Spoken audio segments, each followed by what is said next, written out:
आज की इस वीडियो में मैं आपको बताऊंगा भूगोल कक्षा 10 अध्याय 5 बी निर्माण उद्योग।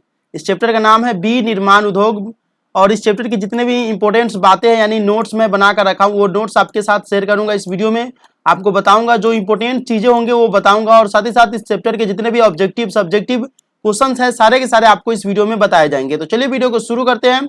अगर आप एसएससी, यूपीएससी, आईएएससी या जीडी की तैयारी करना चाहते हैं, रेलवे की तैयारी करना चाहते हैं, आगे जाकर जनरल कंपटीशन की तैयारी करना चाहते हैं तो ये वीडियो आपके लिए बहुत इंपॉर्टेंट है क्योंकि बाद में इस चैप्टर से आपको बहुत सारे चीज आपको यूज होंगे। तो चलिए पूछेंगे भी तो हम देख लेते हैं बी निर्माण। बी निर्माण का मतलब क्या होता है? तो मशीनों द्वारा बड़ी मात्रा में कच्चे माल से अधिक मूल्यवान वस्तुओं के उत्पादन को बी निर्माण कहते हैं। क्या कहते हैं?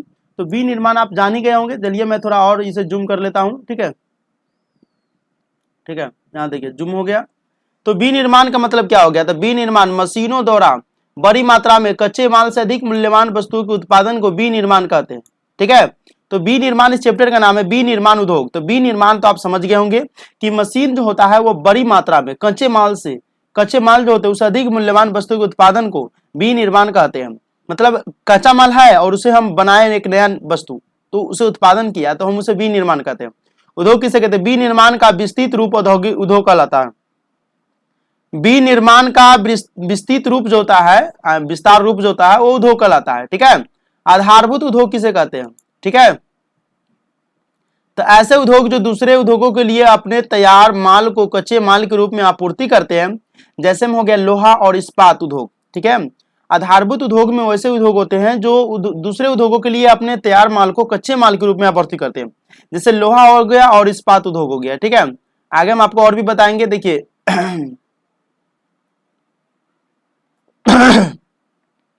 कृषि आधारित उद्योग, कृषि उत्पादों को औद्योगिक उत्पाद में बदलने वाले उद्योग होता है। कृषि आधारित उद्योग क्या होता है?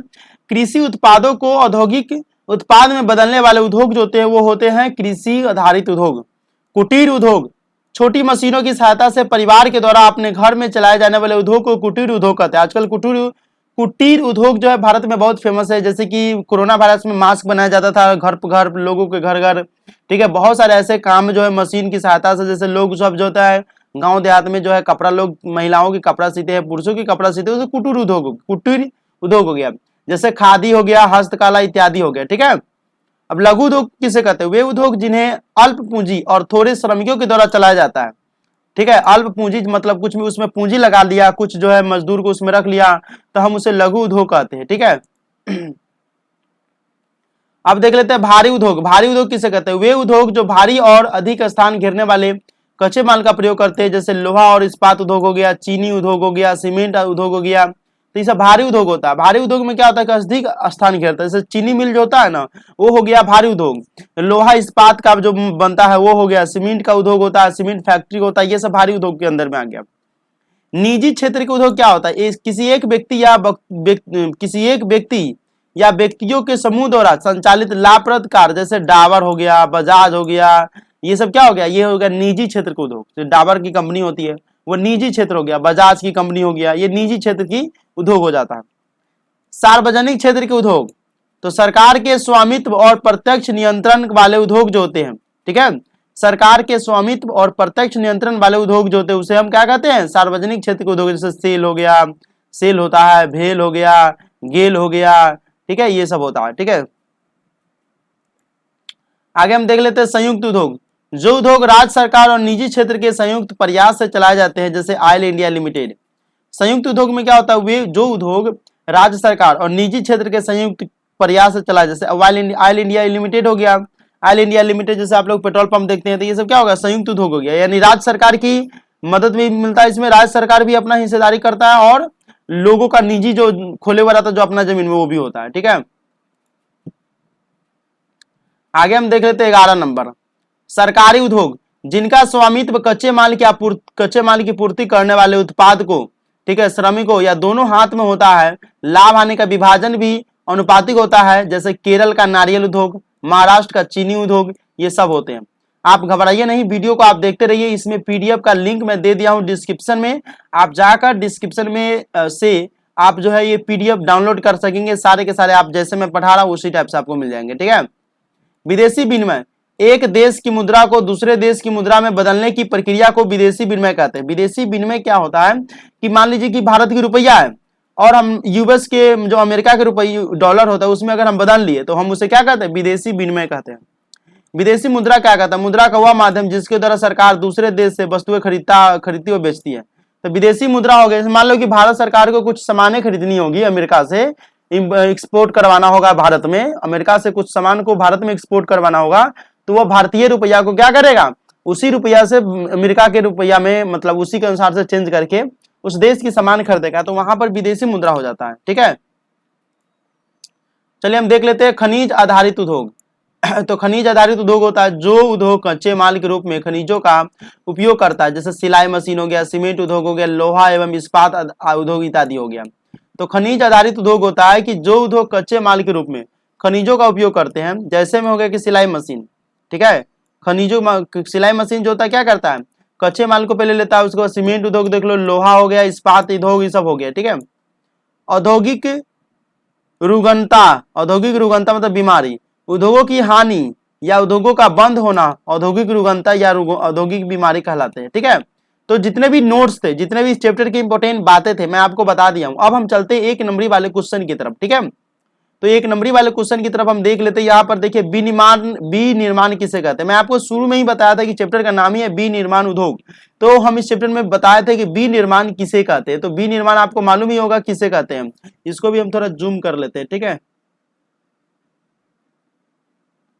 चलिए इतना ही परे रहने वाला, नहीं ऐसे ज्यादा ये नहीं जाने वाला। ठीक है, तो विनिर्माण उद्योग किसे कहते हैं, तो कच्चे माल को मूल्यवान उत्पाद में परिवर्तित कर अधिक मात्रा में वस्तुओं के उत्पादन को विनिर्माण कहते हैं। मैंने आपको ऊपर ही बताया था, नोट्स में बताया था, इसीलिए मैं आपको नोट्स बता देता हूं ताकि आप जो क्वेश्चन आंसर है उसका आंसर आप खुद से दे सके। वैसे पीडीएफ तो आपको मिलता ही है, पीडीएफ आप डाउनलोड करके आप सारे के सारे नोट्स बना सकते हैं। ठीक है, तो ये हो गया विनिर्माण उद्योग। ठीक है, वैसे मैं आपको शुरू में बताया था। अच्छा, कौन सा कारक किसी उद्योग की अवस्थिति में सबसे महत्वपूर्ण भूमिका निभाता है, कौन सा कारक जो है किसी उद्योग की उपस्थिति या अवस्थिति में सबसे महत्वपूर्ण भूमिका निभाता है। तो उपस्थिति या अनुपस्थिति में चलिए हम देख लेते हैं। दूसरा नंबर का न्यूनतम उत्पादन लागत। न्यूनतम उत्पादन लागत जो होता है वह ये कारक है जो किसी उद्योग की अवस्थिति में सबसे महत्वपूर्ण भूमिका निभाता है। विनिर्माण उद्योगों का क्या महत्व है, तो विनिर्माण उद्योगों का क्या महत्व है मैं आपको बता दूं। तीसरा नंबर, विनिर्माण उद्योगों के विकास तथा स्पर्धा से कृषि उत्पादन और वाणिज्य व्यापार को बढ़ावा मिलता है। विनिर्माण उद्योगों के विकास तथा स्पर्धा से क्या होता है, कृषि उत्पादन और वाणिज्य व्यापार को बढ़ावा मिलता है, उसे विनिर्माण उद्योग कहते हैं। ठीक है, तीसरा नंबर। चौथा नंबर क्या होता है, चौथा नंबर देख लो, उद्योगों की स्थापना को प्रभावित करने वाले कारक कौन कौन से हैं। उद्योगों की जो स्थापना होती है उसको प्रभावित करने वाले कारक कौन कौन से, तो 4 नंबर का आंसर आपको देख ले। यहां पर आपको बता दे कच्चे माल की उपलब्धता, श्रमिक, पूंजी, बाजार, शक्ति के साधन, वित्तीय संस्थाएं इत्यादि जो होते हैं, ये होते 4 नंबर का आंसर है। ठीक है, ठीक है, उद्योगों की स्थापना को प्रभावित करने वाले कारक कौन कौन से है, तो ये 4 का ये है। कच्चे माल की उपलब्धता जो है इसको प्रभावित कर सकता है, श्रमिक कर सकता है, पूंजी, बाजार, शक्ति के साधन, वित्तीय संस्थाएं, ये सब इसको प्रभावित कर सकता है। 5वें नंबर का पॉइंट देखते हैं, आधारभूत उद्योग किसे कहते हैं। आधारभूत उद्योग किसे कहते हैं, 5वें नंबर का पॉइंट। तो 5वें नंबर का पॉइंट हम देख लेते हैं, आधारभूत उद्योग किसे कहते हैं। ठीक है, ऐसे उद्योग जिनके उत्पादन व कच्चे माल पर दूसरे उद्योग निर्भर है, जैसे लोहा इस्पात उद्योग, एल्युमिनियम उद्योग, प्रगलन उद्योग इत्यादि। ठीक है, 5वें नंबर का क्या होता है कि आधारभूत उद्योग किसे कहते हैं। तो आधारभूत उद्योग 5वें नंबर का ऐसे उद्योग जिनके उत्पादन व कच्चे माल पर दूसरे उद्योग निर्भर है, जैसे में होंगे कि लोहा इस्पात उद्योग, एल्युमिनियम उद्योग और प्रगलन उद्योग इत्यादि या आदि। ठीक है, 6 नंबर का आता है कि भारत का कौन सा लोहा इस्पात संयंत्र जर्मन के सहयोग से स्थापित किया गया है। भारत का कौन सा लोहा इस्पात संयंत्र जर्मन के सहयोग से स्थापित किया गया, जर्मन के सहयोग से क्या किया गया, स्थापित किया गया। 6 नंबर का तो मैं आपको बता दूं, दुर्गापुर जो है ये किया गया लोहा, ये क्या है, तो कह रहा भारत के कौन सा लोहा इस्पात संयंत्र जर्मन के सहयोग से स्थापित किया गया है, तो दुर्गापुर है जो जर्मन के सहयोग से स्थापित किया गया है। 7वें नंबर का देख लेते हैं, पहला सफल सूती वस्त्र उद्योग कब और कहां लगाया गया था। ये बहुत वीवीआई क्वेश्चन है, आपको ये इंपॉर्टेंट क्वेश्चन मतलब आप इसे नोट कर ले वीवीआई के थ्रू। ठीक है, तो पहला सफल सूती वस्त्र उद्योग कब और कहां लगाया गया था? 7वें नंबर का आंसर आपको बता दें 1854 में मुंबई में लगाया गया था। 1854 में मुंबई में पहला सूती सूती वस्त्र उद्योग कब और कहां लगाया गया? तो मुंबई में कब? 1854 ईस्वी में। ठीक है। कौन सी एजेंसी सार्वजनिक क्षेत्र में स्टील बाजार में उपलब्ध करवाती है? कौन सी एजेंसी जो सार्वजनिक क्षेत्र में स्टील जो होता है बाजार में उपलब्ध करवाती है? तो 8 नंबर का आंसर आपको बता दें steel authority of India limited. ये क्या करता है? स्टील को सार्वजनिक क्षेत्र में उपलब्ध करवाती है। ठीक है, 8 नंबर का। 9वें नंबर, सीमेंट उद्योग की इकाइयां गुजरात में क्यों लगाई गई है? सीमेंट उद्योग की जो इकाइयां मतलब उसी कंपनियां जो है गुजरात में क्यों लगाई गई है? तो 9 नंबर के हम आपको बता दें गुजरात में इस उद्योग को खाड़ी देशों में निर्यात की सुविधाएं उपलब्ध है। क्यों? क्योंकि गुजरात में इस उद्योग को खाड़ी के देश जो होते हैं उसमें निर्यात कर सकते हैं, उसे एक्सपोर्ट कर सकते हैं, उसकी सुविधाएं उपलब्ध है, इसीलिए गुजरात में सीमेंट फैक्ट्री को लगाया गया है। चलिए हम आगे आपको देख ले 10वें नंबर क्वेश्चन, पहला सीमेंट उद्योग कब और कहां स्थापित किया गया? तो पहला सीमेंट उद्योग कब और कहां स्थापित किया गया? तो मैं आपको बता दूं ये क्या नंबर था? 10 नंबर का क्वेश्चन था। तो 10 नंबर का आंसर आपको बता दूं 1904 में पहला सीमेंट उद्योग चेन्नई में स्थापित किया गया, 1904 ईस्वी में। ठीक है, पहला सीमेंट उद्योग 1904 ईस्वी में सीमेंट में स्थापित किया गया। आगे देखते भारत की इलेक्ट्रॉनिक राजधानी का नाम लिखिए। भारत की इलेक्ट्रॉनिक राजधानी, यही VVI क्वेश्चन है ऑब्जेक्टिव के लिए। ऑब्जेक्टिव में ये क्वेश्चन कई बार पूछा गया और SSC में पूछा गया कि भारत की इलेक्ट्रॉनिक राजधानी किसे कहते हैं? भारत की वैसे राजधानी तो आप जानते हैं कि नई दिल्ली है, लेकिन इलेक्ट्रॉनिक राजधानी किसे कहते हैं? मतलब इलेक्ट्रॉनिक राजधानी कहाँ पर है? तो मैं आपको बता दूं कि भारत की इलेक्ट्रॉनिक राजधानी जो है ना बेंगलोर को कहा जाता है, बेंगलोर। ठीक है, बेंगलोर को भारत की इलेक्ट्रॉनिक राजधानी कहा जाता है। 11 नंबर हो गया, द्वितीय क्रियाओं का क्या अर्थ है? द्वितीय क्रियाओं का क्या अर्थ है? 12 नंबर के क्वेश्चन है।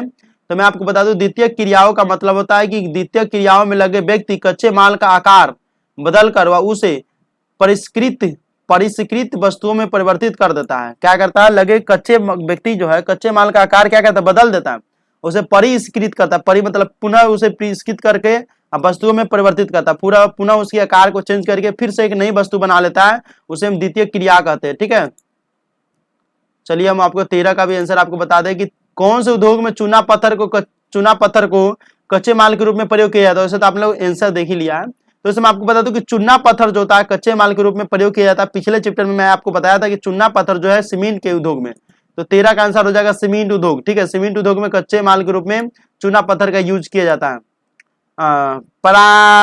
पराम्बूर किस के लिए प्रसिद्ध है? पराम्बूर किसके लिए प्रसिद्ध है? तो पराम्बूर जो है 13 हो गया। 14 का हम देख लेते हैं, रेलगाड़ी व मालगाड़ी के डिब्बे बनाने के लिए। रेलगाड़ी व मालगाड़ी के डिब्बे बनाने के लिए क्या प्रसिद्ध है? तो ये है, आप देख लीजिए कि पराम्बूर किस लिए, पराम्बूर जो है पूछेगा किस लिए प्रसिद्ध है? तो रेलगाड़ी के डिब्बे। ठीक है, रेलगाड़ी के डिब्बे बनाने के लिए, रेलगाड़ी व मालगाड़ी के डिब्बे बनाने के लिए पराम्बूर प्रसिद्ध है। पराम्बूर बहुत VVI क्वेश्चन है, खास करके कंपटीशन वालों के लिए। रेलवे वाला में तो ये बहुत इंपॉर्टेंट है। रेलवे की तैयारी जो करना चाहते हैं, ITI के एग्जाम की तैयारी करना चाहते हैं, वो उसके लिए बहुत इंपॉर्टेंट है, आप कंप्लीट कर लें। पटसन का सबसे बड़ा उत्पादक देश कौन है? पटसन का सबसे बड़ा उत्पादक देश कौन सा है? तो मैं आपको बता दूं 15 का आंसर हो जाएगा बांग्लादेश। बांग्लादेश पटसन का सबसे बड़ा उत्पादक देश है। बांग्लादेश में सबसे ज्यादा पटसन की उत्पादन किया जाता है। अब आगे हम देख लेते हैं, भिलाई इस्पात कारखाना किस राज्य में है? भिलाई इस्पात कारखाना किस राज्य में है? तो 16 का आंसर हम देख लेते हैं, ये छत्तीसगढ़ राज्य में है। भिलाई इस्पात कारखाना छत्तीसगढ़ में। ठीक है, वायु प्रदूषण को बढ़ावा देने वाले उद्योगों के नाम बताइए। वायु प्रदूषण को बढ़ावा देने वाले उद्योगों के नाम बताइए। तो 17 का आंसर हो जाएगा। हम आपको बता दें कि इसके कौन कौन से उद्योग है वायु प्रदूषण को बढ़ावा देता है। तो प्रगलन उद्योग, रसायन व कागज उद्योग होता है, वो भी तेल शोधन सलाय होती हो, ईंटों की भट्ठे जो होती है, ये सब क्या होता है? वायु प्रदूषण को बढ़ावा देने में काम करती है। ठीक है, चलिए मतलब ध्वनि प्रदूषण को बढ़ावा देने वाले उद्योगों के नाम बताइए। तो ध्वनि प्रदूषण में हो जाएगा जनरेटर। ठीक है, जनरेटर हो जाएगा, औद्योगिक व निर्माण कार्य, लकड़ी चीरने के कारखाने, ठीक है, विद्युत ड्रिल, ये सब होता है। क्या होता है? ये साउंड पोल्यूशन होता है, ये साउंड पोल्यूशन होता है। ये जो होता है वायु प्रदूषण, ये एयर पोल्यूशन 17 नंबर, ये साउंड पोल्यूशन, यानी ये वायु प्रदूषण को कारण होता है, साउंड पोल्यूशन ध्वनि प्रदूषण जो होता है। ठीक है, अब हम देख लेते हैं 3 से 5 अंक वाले प्रश्न। उद्योगों की अवस्थिति को प्रभावित करने वाले 3 भौतिक कारक बताइए। चलिए हम आपको बता दें, वैसे तो आपको एक क्वेश्चन दिया हुआ है, एक्स्ट्रा में दे दिया कि भारत के मानचित्र पर सूती वस्त्र, ऊनी वस्त्र, रेशमी वस्त्र और कृत्रिम वस्त्र उद्योगों के प्रमुख स्थान को दर्शाना है। अगर आपसे क्वेश्चन पूछ देगा तो इसका आंसर मैं आपको दे दिया हूं, आप पीडीएफ डाउनलोड करेंगे तो आपको देख रहे हैं मिल जाएगा। ठीक है, देख रहे हैं ये सब है, उसी का आंसर है। ठीक है, तो हम यहाँ पर अब चलते हैं दीर्घ उत्तरीय यानी लघु उत्तरीय प्रश्न के। कह रहा है कि पहला नंबर, उद्योगों की अवस्थिति को प्रभावित करने वाले 3 भौतिक कारक बताइए। तो उद्योगों की अवस्थिति को प्रभावित करने वाले 3 कारक जो होता है, कच्चे माल की उपलब्धता, शक्ति के साधन, अनुकूल जलवायु, एक हम आपको फाजिल दे देते हैं मानवीय कारक। उसमें से कोई 3 ही लिखिएगा, जितना कहेगा उतना ही कीजिएगा। फ्री की मिर्चाई तो आंखों में मत लगाइएगा, मतलब कि आपको जितना कहा जाए उतना ही आपको एग्जाम में भी लिख के आना है। चलिए, उद्योगों की अवस्थिति को प्रभावित करने वाले 3 मानवीय कारक बताइए। उद्योगों की अवस्थिति को प्रभावित करने वाले 3 भौतिक कारक है जो मैं आपको बता दिया हूं। तो भौतिक कारक और मानवीय कारक, ये मानवीय कारक हमको बताना है। भौतिक कारक मतलब आपको हम बता दिए हैं। भौतिक कारक में क्या होता है, कच्चे माल की उपलब्धता, शक्ति के साधन, अनुकूल जलवायु और मानवीय कारक, ये हो गया भौतिक कारक। अब जो है हम आपको मानवीय कारक बताएंगे। तो मानवीय कारक में क्या हो जाएगा, मानवीय कारक में हो जाएगा मानवीय कारक श्रम, पूंजी, बाजार, परिवहन और संचार की सुविधाएं। ठीक है, तो दूसरा का भी आंसर हो गया। सार्वजनिक और निजी क्षेत्र के उद्योग में अंतर स्पष्ट कीजिए। सार्वजनिक और निजी क्षेत्र के उद्योग में अंतर स्पष्ट करना है। ठीक है, तो सार्वजनिक और निजी क्षेत्र के उद्योग में अंतर स्पष्ट करना है, तो हम आपको बता दें तीसरे नंबर का है नहीं, तो तीसरे नंबर का आप देख सकते हैं सार्वजनिक और निजी क्षेत्र के उद्योग। तो सार्वजनिक क्षेत्र में क्या होता है कि वे उद्योग जिनका स्वामित्व राज्य सरकार या केंद्रीय सरकार के किसी संगठन के पास होता है, जैसे भारतीय रेल हो गया, ये क्या है, सार्वजनिक क्षेत्र हो गया। जहाज निर्माण उद्योग हो गया, भिलाई और दुर्गापुर लोहा इस्पात उद्योग, ये सब होता है, क्या होता है, सार्वजनिक क्षेत्र के उद्योग हो गया। और निजी क्षेत्र के उद्योग में क्या होता है, वे उद्योग जिनका स्वामित्व कुछ व्यक्तियों अथवा फर्मों या कंपनियों के पास होता है, जैसे ब्रिटानिया उद्योग जो ब्रेड या और बिस्कुट बनाता है, जैसे दिल्ली में प्योर ड्रिंक्स, जैसे हो गया कैंपा कोला, उसके बाद जमशेदपुर में टिस्को, ये सब क्या होता है, निजी क्षेत्र के उद्योग हो गया। ठीक है, भारत में अधिकांश जूट मिले पश्चिम बंगाल में क्यों स्थित है। भारत में अधिकांश जूट की जो मिले हैं, मिल जहां पर मिल होते हैं जानते हैं ना, तो मिल पश्चिम बंगाल में क्यों स्थित है। तो 4 का आंसर आपको बता दें, क्योंकि भारत में सबसे अधिक पटसन का उत्पादन पश्चिम बंगाल में होता है, इसीलिए सबसे ज्यादा वहां पर मिल है उसकी। इस उद्योग को पानी की अधिक आवश्यकता पड़ती है जो हुगली नदी से पर्याप्त मात्रा में मिल जाती है, इसके कारण सस्ते मजदूर भी मिल जाते हैं और चीजों को निर्यात के लिए कोलकाता का बंदरगाह भी है, इसीलिए वहां पर सबसे ज्यादा मिल है। ठीक है, 5वें नंबर का देख लेते हैं, विनिर्माण उद्योग को भारत के आर्थिक विकास की रीढ़ की हड्डी क्यों कहा जाता है। विनिर्माण उद्योग को भारत के आर्थिक विकास की रीढ़ क्यों कहा जाता है। तो 5वें का आंसर हम देख लेते हैं, जिस प्रकार शरीर को आकार होता है और रीढ़ की हड्डी से मिलता है, जिस प्रकार शरीर को आकार होता है रीढ़ की हड्डी से मिलता है, उसी प्रकार एक देश की अर्थव्यवस्था के आर्थिक विकास का मुख्य आधार विनिर्माण उद्योग होता है। ठीक है, तो इसीलिए विनिर्माण को क्या कहा जाता है, भारत की अर्थव्यवस्था की रीढ़ कहा जाता है। ठीक है, आर्थिक विकास की रीढ़ कहा जाता है। चीनी उद्योग के सम्मुख कौन कौन सी चुनौतियां, चीनी उद्योग जो होता है उसके सामने कौन कौन सी चुनौतियां होती है। तो 6 का आंसर आपको देख लेते, लेकिन उससे पहले मैं आपको एक एक्स्ट्रा क्वेश्चन बता दूं, भारत के मानचित्र पर लोहा और इस्पात संयंत्रों को दर्शाइए। तो इस तरह के क्वेश्चन आप यहाँ से दर्शा सकते हैं। ठीक है, चीनी उद्योग के सम्मुख कौन कौन सी चुनौतियां हैं, तो मैं आपको बता दूं कि चीनी उद्योग जो होता है उसके सामने कौन कौन सी चुनौतियां आ सकती है। तो मैं आपको बता दूं कि 6 नंबर का आंसर यहाँ पर है, यह उद्योग मौसमी प्रकृति का है, छोटी अवधि का होता है, मतलब मौसमी उद्योग की छोटी अवधि का होता है। गन्ने का उत्पादन प्रति हेक्टेयर कम है, पुरानी मशीनों का होना, खोई का अधिकतम इस्तेमाल न कर पाना, परिवहन के साधनों के असक्षम होने के कारण गन्ने का समय पर कारखानों में नहीं पहुंचना, गन्नों का समय पर कारखानों में नहीं पहुंचना। तो 6 का जो है ये इतने कारण है। ठीक है, कृषि और उद्योग एक दूसरे से अलग नहीं बल्कि एक दूसरे के पूरक है, स्पष्ट कीजिए। कृषि और उद्योग जो होता है एक दूसरे से अलग नहीं बल्कि एक दूसरे के पूरक है। तो 7 का आंसर आपको बता दें कि कैसे इसका एक दूसरे से अलग नहीं बल्कि एक दूसरे का पूरक है। तो कृषि उद्योग के लिए बड़ी मात्रा में कच्चा माल जैसे हो गया कपास, ठीक है, जूट, गन्ना आदि का उत्पादन करती है। ठीक है, उसके बाद उद्योग किसानों को खेती के विकास के लिए उर्वरक, कीटनाशक, खरपतवारनाशक, मशीनें इत्यादि उपलब्ध कराता है। कृषि उत्पादन में वृद्धि संभव हुई है, कृषि उत्पादन में क्या हुआ है, वृद्धि संभव हुई है। उद्योगों द्वारा कृषि उत्पादन को मंडी तक पहुंचाना, बेचना काफी आसान हो गया है। तो ये 7 का ये आंसर है, ठीक है। आगे हम देख लेते हैं 8वें नंबर का, सूती वस्त्र उद्योग के सामने कौन कौन सी समस्याएं हैं। तो सूती वस्त्र उद्योग जो था उसके सामने कौन कौन सी समस्याएं आती है मैं आपको बता रहा हूँ। 8वें नंबर का आंसर यहाँ पर देखिए, पुरानी और परंपरागत तकनीक, लंबे रेशे वाली कपास की पैदावार का कम होना, नई मशीनरी का अभाव, कृत्रिम वस्त्र उद्योग से प्रतिस्पर्धा और अनियमित बिजली की आपूर्ति, ठीक है। ये 8 के ये जो है 4-5 पॉइंट है जो आपको बता दिया गया है, ठीक है। 9 नंबर, अब देख लीजिए, हमारे देश के लिए सीमेंट उद्योग का विकास अति महत्वपूर्ण है, क्यों। हमारा जो देश है उसके लिए सीमेंट उद्योग का विकास अति महत्वपूर्ण है, क्यों। 9 नंबर का, तो मैं आपको बता दूं कि 9 नंबर का आंसर जो है, भवन, फैक्ट्रियां, सड़कें, पुल बांधकर घर इत्यादि का निर्माण करने के लिए आवश्यक है। उत्तम गुणवत्ता वाले सीमेंट का उत्पादन करना यह भी आवश्यक है। अफ्रीका के देशों में मांग रहती है, इसलिए इसका आवश्यक है। तो 9 के ये 3 पॉइंट है जो बहुत इंपॉर्टेंट है। आप 9 का ये तीनों आंसर आप लिख दीजिए। इस चलिए हम एक और एक्स्ट्रा क्वेश्चन आपको दे देते हैं। भारत के मानचित्र पर प्रमुख सॉफ्टवेयर प्रौद्योगिकी पार्क दर्शाइए। तो आप देखिए, भारत सॉफ्टवेयर प्रौद्योगिकी पार्क भारत के है और इसको दर्शाना है। इस तरह के क्वेश्चन आपको एग्जाम में पूछते हैं, इसलिए आप यहाँ पीडीएफ में दे दिया हूँ, पीडीएफ में डाउनलोड करेंगे तो हो जाएंगे, ठीक है। भारत में उदारीकरण एवं प्रत्यक्ष विदेशी निवेश ने किस प्रकार मोटर गाड़ी, उसके बाद है मोटर गाड़ी उद्योग में अत्यधिक वृद्धि की, स्पष्ट कीजिए। तो 10 का आंसर हम आपको बता दें, उदारीकरण के पश्चात नए और आधुनिक मॉडल के वाहनों का बाजार बढ़ा है। जैसे आप देख रहे हैं कि आजकल नया नया बाइक हो गया, अपाची हो गया, केटीएम हो गया, अलग अलग बाइक आ गया। उसके बाद है कि वाहनों की मांग बढ़ने लगी है, कार हो गया, स्कूटर हो गया, ऑटो रिक्शा में अपार वृद्धि हुई है, ठीक है। ऑटो रिक्शा आजकल हो गया है, देखते हैं कि छोटा छोटा ऑटो रिक्शा, मतलब एक गाड़ी चल गई है जो बैटरी वाली है, ऑटो रिक्शा भी, और आजकल बहुत सारे फैसिलिटी बढ़ गई है। प्रत्यक्ष विदेशी निवेश के साथ नई प्रौद्योगिकों के उपयोग से यह उद्योग विश्व स्तरीय विकास के स्तर पर आ गया है।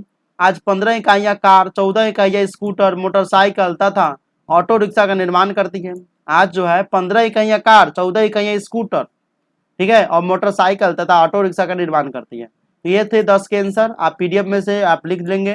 11, जूट उद्योग किन चुनौतियों का सामना कर रहा है।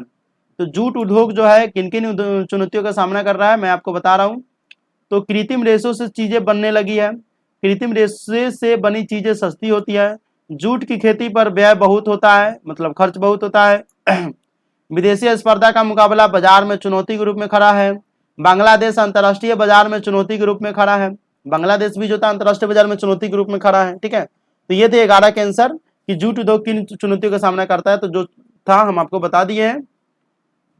आगे हम आपको बता दें कि 12, उद्योगों द्वारा पर्यावरणीय प्रदूषण को कम करने के लिए उठाए गए विभिन्न उपायों का वर्णन कीजिए। तो 12 का हम आंसर आपको बता दें कि क्या क्या उपाय बताया गया है। तो प्रदूषित जल को नदियों में न बहाया जाए, जल को साफ करके प्रवाहित करना चाहिए, जल विद्युत का प्रयोग करना चाहिए, और ऐसे मशीनरी का प्रयोग करना चाहिए जो कम ध्वनि करे, ठीक है। तो ये है ध्वनि, मतलब प्रदूषण को कम किया जा सकता है इससे, ठीक है।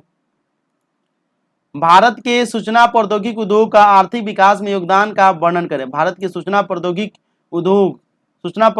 उद्योग का आर्थिक विकास में योगदान है, उसका वर्णन कीजिए कि कैसे योगदान है। तो चलिए, ये क्वेश्चन जो है बीबीआई है और ये आपको याद कर लेना है, ठीक है।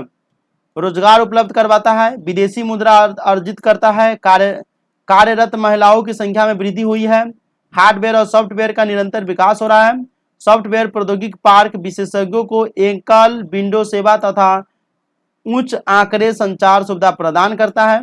इसके अलावा मैं आपको बता दूं, यही है पूरा मतलब 13 का जो है टोटल 5 पॉइंट है। ये 5 पॉइंट आपके बहुत काम की है। चलिए, तो ये चैप्टर लेवल अब आपका खत्म हो ही गया है। और मैं आपको बता दूं कि जो चैप्टर का नाम था विनिर्माण और उद्योग, यानी विनिर्माण उद्योग, तो कक्षा 10 के लिए अध्याय 5 विनिर्माण उद्योग आपको मैं बता दिया हूं। अगर वीडियो पसंद आया तो वीडियो को लाइक करें और चैनल को सब्सक्राइब जरूर कीजिएगा। इस तरह की और भी वीडियो मैं अपने चैनल पर रेगुलर अपलोड करता रहता हूं।